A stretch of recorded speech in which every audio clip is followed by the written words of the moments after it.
Everfest is finally here, man. I'm really excited to open up a booster box of this awesome set. I just wanted to make a video just giving my overall views on Everfest. I still haven't opened a full box, but I just wanted to talk about it. Tell you what I've seen, tell you what I really, think about the product overall and my point of view, man. And I really want to give a huge shout out in the beginning of this video to Jason from Deck Edge. I'm a very proud supporter of Deck Edge. I'm not sponsored. This isn't a sponsorship. Jason from Deck Edge is just a really nice guy, and he was able to hook me up with a case of Everfest, and at a really good rate. If you don't know about his whole thing, I'll put a link down below to the Deck Edge Patreon and everything. Basically, it's a subscription service like Rudy, and Jason just keeps it very lean with the pricing model where you're on the Patreon for a while, and then when new products come out like Everfest, it makes it so you don't have to worry about, oh, who should I get in at what time, and oh, is this overpriced or underpriced or anything. It's just a very calming and relaxed and zen type of deal, which is what I like. I like my deals to be good. But other than that, I got a case from Jason. Just telling you my whole distro. I got, I believe, one or two of the TCG player deals because I like the playmat. The playmat looks really cool.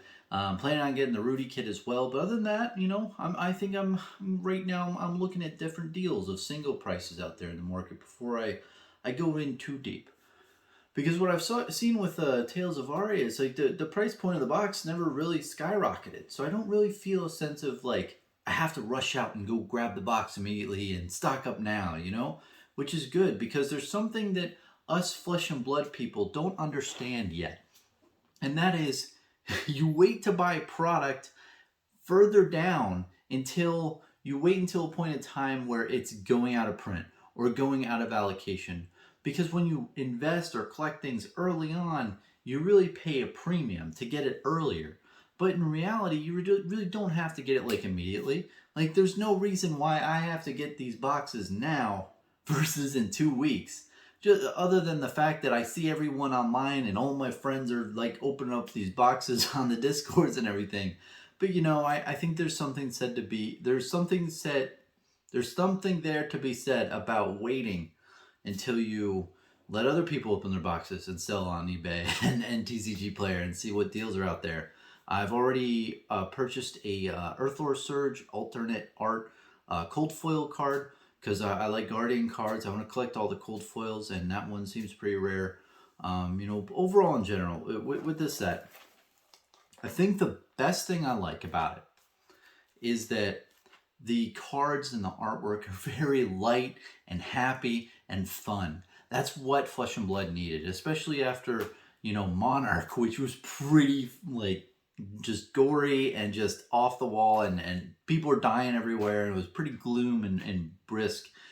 Tales of Aria didn't really have as much excitement, but it was more of hey, this is Aria, this is going into the land of Aria. Now this is just a fun set, and what I like about that too is it's a supplemental set, so it's just peppering in a bunch of tools out there for all the classes and heroes, but it's not supposed to be like a core set.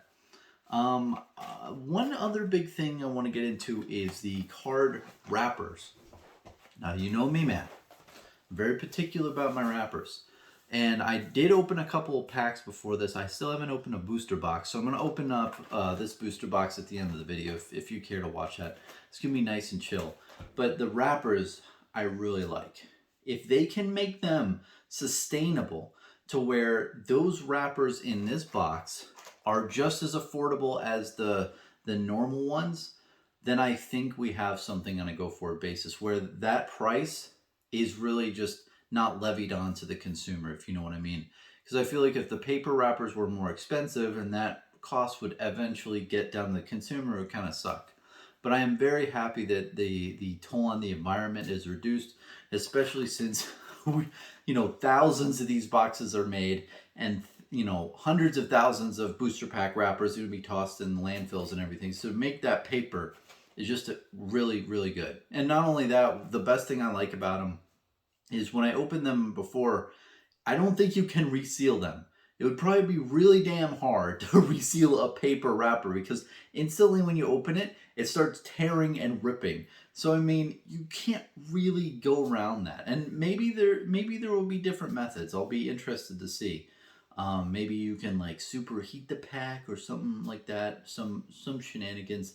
I'll definitely have to make a follow up to that. But initially, I have to say is it doesn't look like you can reseal it, which is a pro. And I really like how they're trying to do an environmental thing. It really shows that they're constantly trying to update their product, even though they have a really nice production line of Flesh and Blood cards. I like how Legend Story Studios is still thinking about trying to be an industry lead, especially on the environment. I mean, that's really cool. And let's get into the topic now of the cards in there and the rarity for collectors. I really like how there's different types of versions of cards, and there's alternate art versions, and there's tons. Because when you had Monarch and when you had, Tales of Aria, I believe, you had a couple extended arts, but it wasn't that much. But in this set, I think there's at least, 40, no, maybe around 30 different cards that have extended art. I should have done my research more on this. Again, I still haven't opened a box, but I have seen a lot of those. And what's great about that is when you have a large enough quantity, right? And you have a really tough ratio of how many extended arts you get in a bunch of cases, it makes it so those cards are extremely rare. So like, let's say you get, an extended art in one in every case, right? Well, normally if you only had one extended art, that wouldn't be that bad. One card for 4 cases, that's not too bad, But when you have maybe 20 or 30 different extended arts per, a case or per 4 cases, then the math gets super crazy where, okay, these extended arts are pretty rare. And we don't really know how rare a lot of the extended arts are. You'd have to open a ton of boxes to know. But it seems like that's the new type of chase in this product. The Fable card's still great at 1 out of 40 boxes, but still it's not the most rare thing in the box. And I think that's what people are slowly realizing. I think most people realize this by now, but the Fable isn't the most crazy card you can pull in that. And that kind of leads me in a couple different directions. I like that there are really, really rare cards. I think having cards that are like 1 out of 5,000 boxes, 1 out of 2,000 boxes is really great for collectors. That really just promotes people opening these boxes in mass and just buying a ton, opening as much as they can, keeping the really high collector value cards and selling off all the other cards. That makes it so all the single prices are just dropped to the floor, and then the money for collectors goes into those super premium extended art cards. Really happy about that format, and really happy that there's a different type of chase thing where it's not just like collect all 4 extended arts. That's not that much fun personally for me as a collector. But now when I see that there's a bunch of them, I'm really incentivized to want to collect them all. Personally, that's what I want to do. Honestly, this set looks amazing, and I really just want to have a full complete set like I do for other sets for Flesh and Blood. But having certain extended art ones, that's really intriguing to me. And going on to another point of this in this box is their foiling, man. The rainbow foiling looks different. It looks like green is like a better green in a way, and it's just, it has this more pop to it, especially that Bingo Bango card. Oh my gosh, there's so many colors popping out in your eyeballs, and just all these different cards with the rainbow foiling just really pop. And of course you have those cards where, you might have the doves foiled and everything else is not, and it's not as good at foiling, but some foiling on these cards is just beautiful, especially when I'm looking. I've only opened 3 packs so far, so I really haven't gotten any super crazy cards, but I've seen other people and content creators opening these foil cards, and I'm just, oh geez, crazy, man, this looks amazing. And one thing I haven't done is smelling. I think I did sniff the 3 packs. We'll have to do it later on in this video, but I believe anything printed in Japan, literally, the cards smell like cherry blossom. It's a really good scent, and I think that's what we have in here. But overall, man, I'm very excited about this product. I think it's just a really another example of how Legend Story Studios is kicking it out of the park with their products. You know, it's a very well designed set, I have to say. The one drawback I want to say, and this isn't really a drawback, it's just inherent with the product, is that you can't draft this. You can't play sealed, which is obvious. It's just supposed to be kind of like Legend Story Studios seeing what the meta is out there and wanting to like tweak it a little bit for all the heroes. And I really like that. And let's talk about the playability of the cards. You know, I think that Wizard got one that like destroys a bunch of Prism auras, right? It says destroy X amount of auras and do that much damage to the target player. That's really good because Wizard is kind of like an auto lose to Prism. If you have two really good players, you know, Prism is really hard to get over the top with Wizard. And then you have all these other different mechanics out there with different cards. Like Prism has all these auras now that are 0 cost, which I think is pretty nuts. Because normally you'd have to do so much stuff to get 2 auras on the field at one time. But now as Prism, you can just plop an instant aura down and then plop down the 0 cost aura after you've swung twice. And I think it's really powerful. You know, Prism got a huge upgrade. I mean, Ninja got some cool stuff. I think Ninja got screwed over the most, but it still has a really good, like the 100 wins kind of thing. Our 100 wins. I think that there's a really cool deck out of there that's going to be created for, especially for Blitz maybe. I would be interested to see Classic constructed where you attack with 100 wins like 5 or 6 times, which would do like a truckload of damage. It would be really hard to pull off. But I can definitely see, I can see a deck tech in there for that. Other than that, you know, Dash got some really good shit. One big thing I want to say is that equipment destruction is so good now. I'm so glad we're seeing it in Warrior, and now we're seeing it in Mechanologist, because here's what's going to happen. Mech turn 1 in a Classic constructed game. If you have, the Magnetic Shockwave, right? So you attack with a 0 cost boost card, you boost. Then you do T-Bone boosting, which means your opponent has to block with 1 equipment. Then you attack with Magnetic Shockwave and boost it. And basically, Magnetic Shockwave makes your opponent block with as many equipments as you boosted this combat chain, which is 3. So you have 1 from T-Bone, 3 from that Magnetic Shockwave. Is amazing. Because if you're going up against a Ninja player with a Mask of Momentum and a Spring Tunic, you've just destroyed both of those huge cards for Ninja. I mean, not only that, if you're going up against Chain, if you're going up against any, like the Rune Blades with the Carrion Husk, you can pop that turn 1. I just think that T-Bone is amazing with mech. I'm definitely leaning towards making a really good mech deck. But other than that, like the Warrior class, you know, Kasai got a really cool specialization, really cool card for all the Kasai players. But there's a Warrior card now that destroys an equipment. You can like hit with a 2-handed weapon and destroy equipment of your opponent. And that's huge because I feel like the reason why equipment is so good now is because it's like benefit on the board that you cannot deal with, right? And as a player, it's kind of frustrating. It's like they have all those cards there, but I can't do anything against it. You know, Guardian had a couple cards that could do like, you know, -1 counters on it, but it was like a moonshot to do that.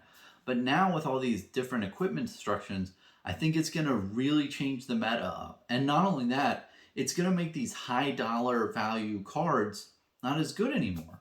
Because if you have a Spring Tunic, right?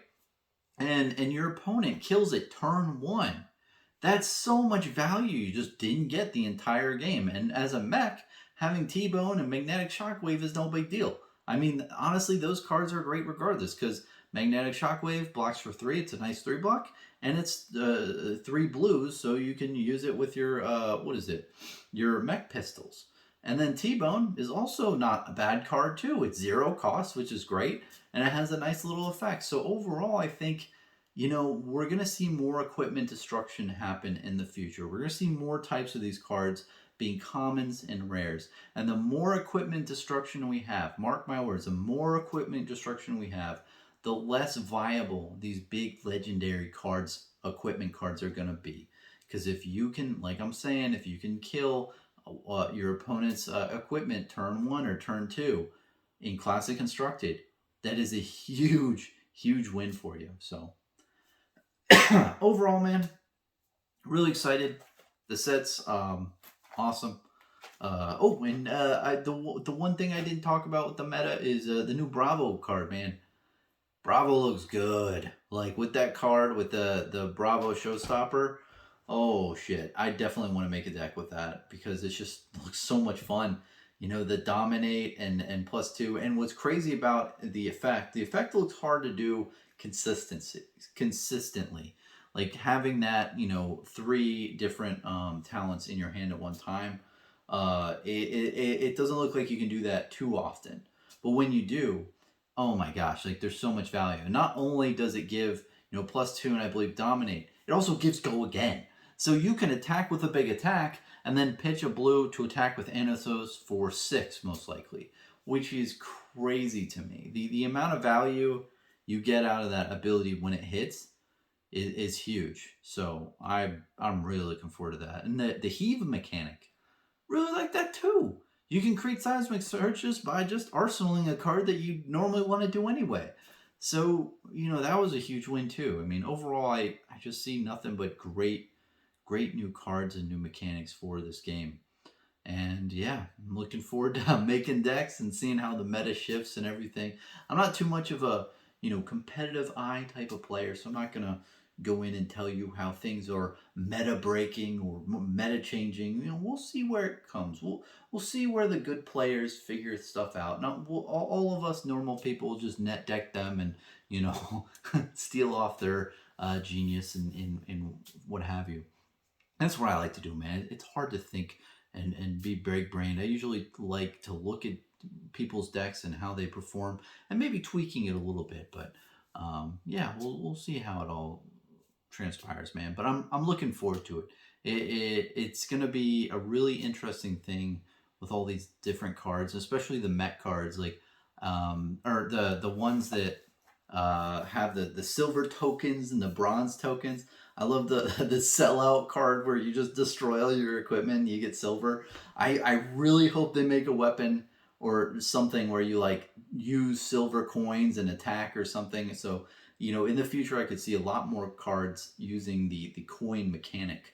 And we still haven't gotten all of it needed to make like some type of competitive deck, but it's just really, really interesting. So let's take a look at the box, man. I'm going to open the box on camera. And that's my overall view of Everfest so far. Again, great product from Legend Story Studios. I'm really looking forward to opening this, man. It's going to be cool. And just to let you know, I open boxes really chill, so this is not going to be like a normal box opening. I like to be pure zen moment when I'm opening this shit. So let's get started. I'm going to put this up here.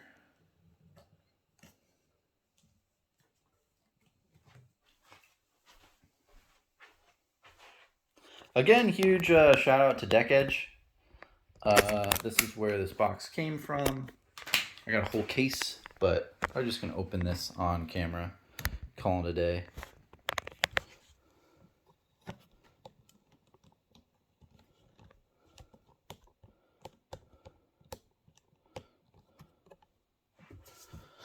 All right.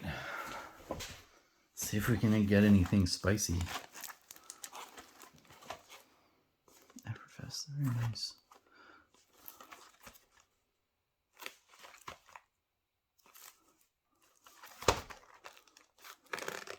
I also saw on the very bottom the verbiage change down here. I thought that was interesting. I guess there's more different people on the board and everything, which is nice. All right, take some wrappers off.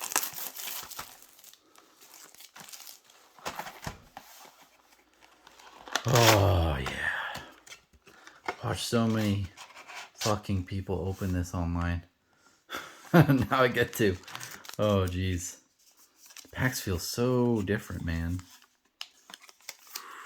And there's like no cards in this. This is crazy. Like versus a normal Flesh and Blood pack. I mean, that's wild. Just the whole design looks so much fun with this set, man. It's gonna be cool. And another thing too, I wonder how these age well. If this is biodegradable pack, like I wonder how long it lasts. And yeah, you see this? I don't think you could reseal this. I'll try in the next pack to open it carefully. Ooh. One sec. Ah. Oh, it smells so good, man. Okay, let's see what we get. Rotary, Ram, and Life of the Party. So I guess we have 2 rares at the back and then foil right before it. Interesting. Foil looks really nice on this. And the foiling does look a lot different. I think there's something different to this.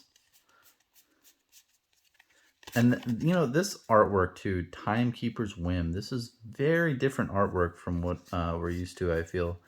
It just felt a little out of place, honestly, for this set, if I'm being honest. I do like the art. The art looks really cool. It'd be nice to get a foil of that, man. I can't imagine what that looks like.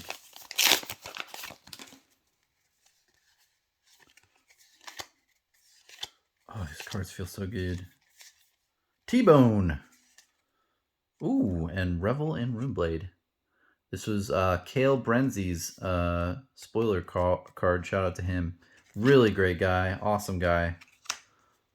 I'll put these here. Kale's lore videos got me into Flesh and Blood, to be honest. And I always enjoy watching his stuff, man. It's so good.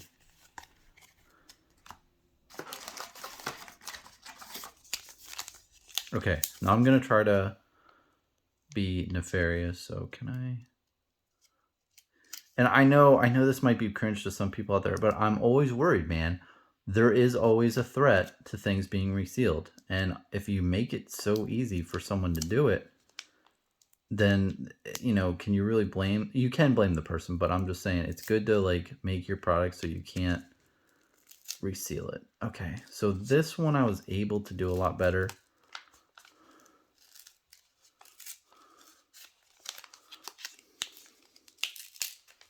Okay, that's kind of concerning to me then, because someone can just take these cards out and then reseal it. But honestly, because this is paper, I think resealing this would be like extremely hard. So, you know, I'm still happy at the end of the day, because the way that's sealed, like if you see a pack and it has all these different like indentations at the top, you're probably getting like screwed over, man. And that's what I'm gathering from this. Anything with just really fumbly stuff, because even if this was resealed, something's gonna look off. Whereas the other packs, you could reseal it and it would be really hard to tell. So I think overall my my fears have gone away with that. That's good.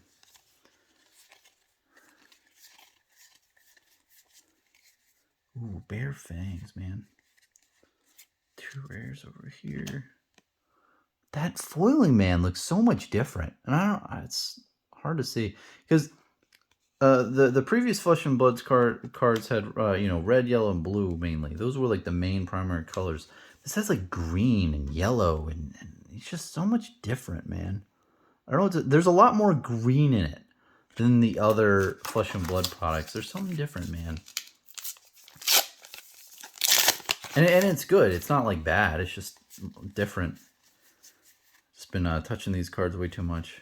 You have a token? I didn't know we were getting tokens in this. Huh, interesting. Whoa, Aether Windfire. Holy cow, look at that foil. Okay, that's a pretty big hit. Not too crazy, but it's something.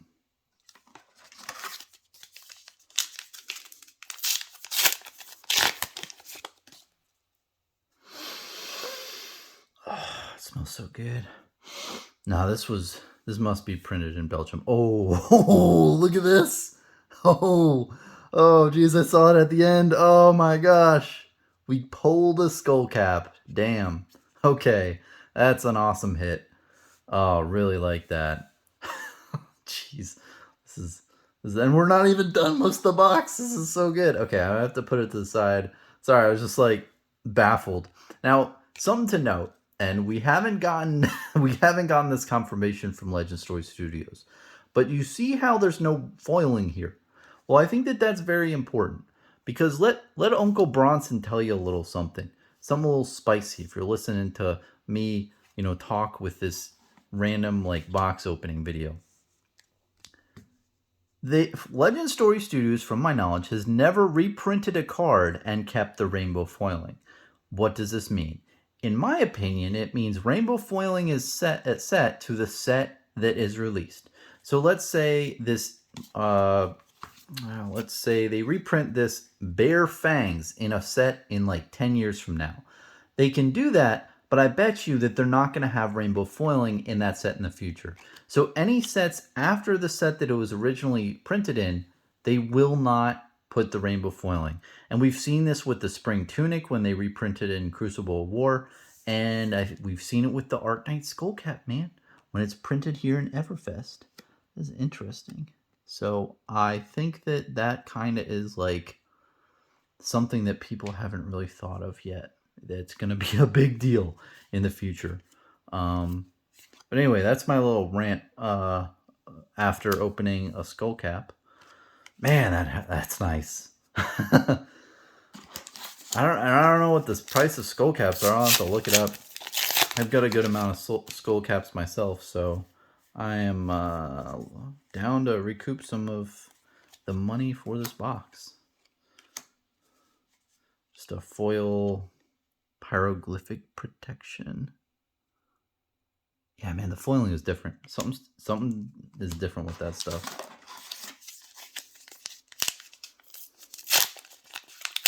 I don't think, from what I've heard online, Arknight Skullcap isn't like a super hard pull. I don't know really the pull rates at all. This is like literally my first box, so we'll see what happens. But ooh, foiling, man.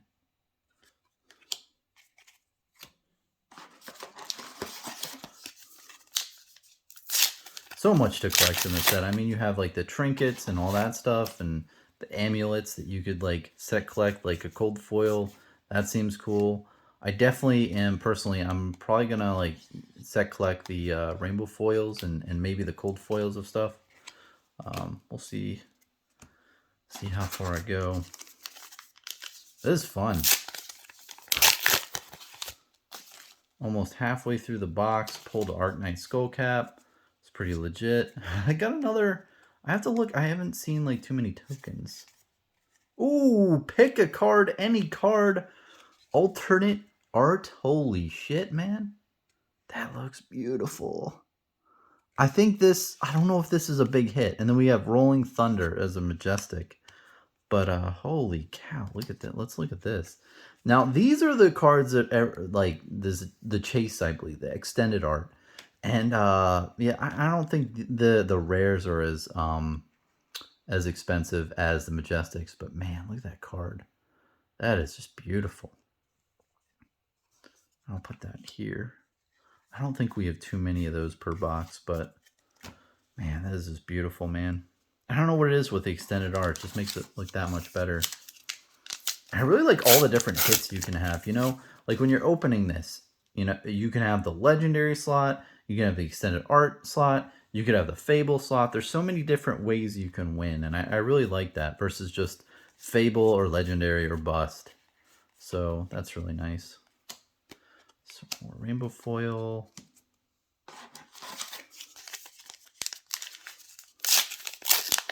And opening these packs isn't that bad. It feels like a normal pack opening, except for the paper feel. But honestly, I think Legend Story Studios knocked it out of the park with this one, man.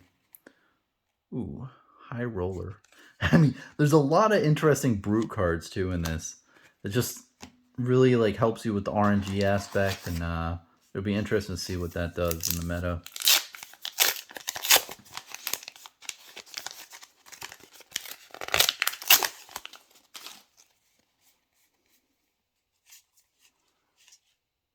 Ooh, a Valda Bright Axe. Cool.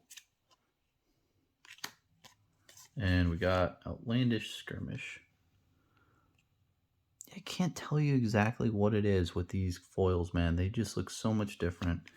And I'm going to go into future videos of the different sets I collect. But basically, I'm a set collector. And what I've been thinking about with these recent sets is, at release, so many people are going to be opening these boxes. I.e., so many people are going to be selling all their cards, which means the race to the bottom is pretty drastic. There's going to be a lot of people selling. There's going to be a lot of people who just want money quick. So these rainbow foils, it's really a good time to buy, in my mind, when all these people are opening them, when they're just flooding the market, and if they're at low price. So I think in sets going forward, I might open a case just to have fun, you know, just to sniff the cards, opening the packs, have fun. But then, like, completing the rest of the rainbow foil set sounds like a fun idea going forward. And honestly, it might be a little tough, especially if they have these, you know, extended art cards. Like, how many different versions and whatnot, and how rare they are. So I'll see if it's even obtainable in the future. But I really just love set collecting and looking at cards and binders. All right, so Drowning Dire. Whoa, that card is sick.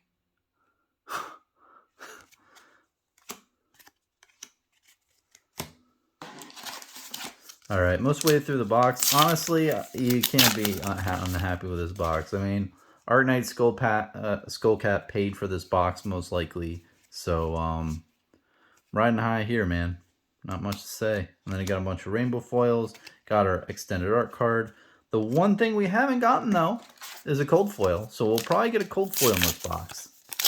See where that lands us. Ooh, even bigger than that. Ooh, and bingo. Awesome. I want to see this in rainbow foil, man. Oh, yeah, this is Rudy's card, I think. Yeah, the foiling, man. Hard to explain. Yeah, because, man, when you're touching these cards as much as I am, and sniffing them, and just, like, sleeping with them at night, you notice little things, man. You notice the little things, you know? Just the rainbow foil is off a little bit. The scent is a little bit different, you know? things grow on you. Oh, shit. Okay. Oh, sweet. This is all right. But look at this foiling, man. This foiling looks really good. I know the camera is not doing this justice, but that looks really nice. Yeah, the artwork of this set, man. I swear, like, Monarch just put it to a different level. But then after that, Legend Story Studios has just been knocking it out of the park with these sets, man. The artwork is just so good. Okay, Phantasmal Haze. Wow, look at that foiling. Jeez. It's different. Blues and yellows, man. So we don't have too many packs left. We only have 5, it looks like. Haven't gotten our cold foil, which is kind of concerning. I'm not going to lie. I really hope we get a cold foil in this box. But I guess the Arknight Skullcap, it's all good. Ooh. Wild Ride. 2 rares and the rest. I'm getting a little nervous. I'm not going to lie. Because you usually get cold foils in every box. But, you know, there is that. Oh, shit. Okay, here it is. I mean, these talismans aren't too crazy, but gee, one sec. Let me get rid of this and this. Wow, that cold foil looks really good. The camera doesn't do it justice. Wow, that is beautiful. I don't think these are too expensive. This is like a, I don't know, $5, $10 card. But that just looks beautiful, man. I definitely would want to have a whole set of these with the rainbow foil. That'd be really nice. Just really nice card. And the foiling on the outside, it does look cold foil, but I do see a little hint of, like, maybe purple it is at the bottom. Something. It just doesn't look like a full cold foil card. Very, very beautiful. I'm glad we even pulled one. You know, that's the thing. You know, even if you pull like a common or rare, at least you pulled one. Especially with the skull cap. That is a tremendous box. I mean, just really good. Bad Beats.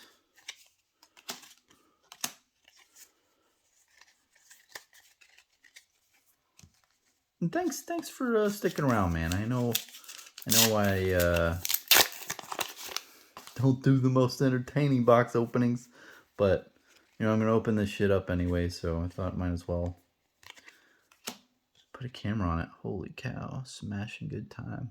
That looks beautiful. This set's just awesome.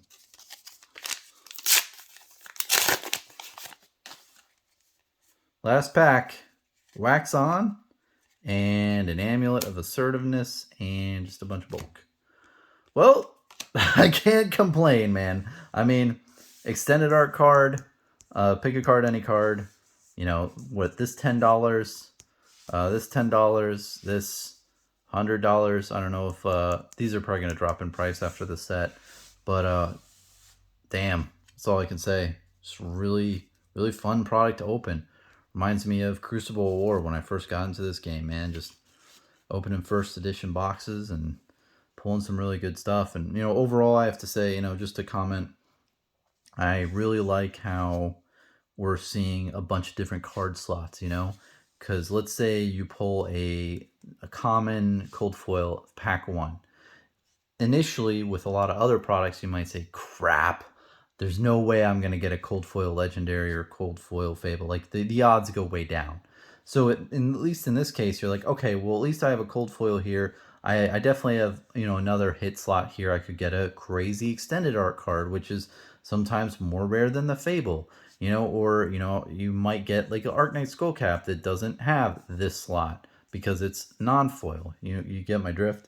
So I like that there's that aspect of it to where you're not out of it yet. So, and all in all, man, really fun set to open. Artwork's amazing, and I really like to do the amount of like foiling on these cards just looks a lot different from their predecessors. I feel like they're mixing in a bunch more blue, yellow, and green. Looks different, and yeah, just really cool. So yeah, that ends this video. Appreciate you watching till the end, man. I know box openings aren't really kind of my type of content, but just really fun product, man. Thanks for watching.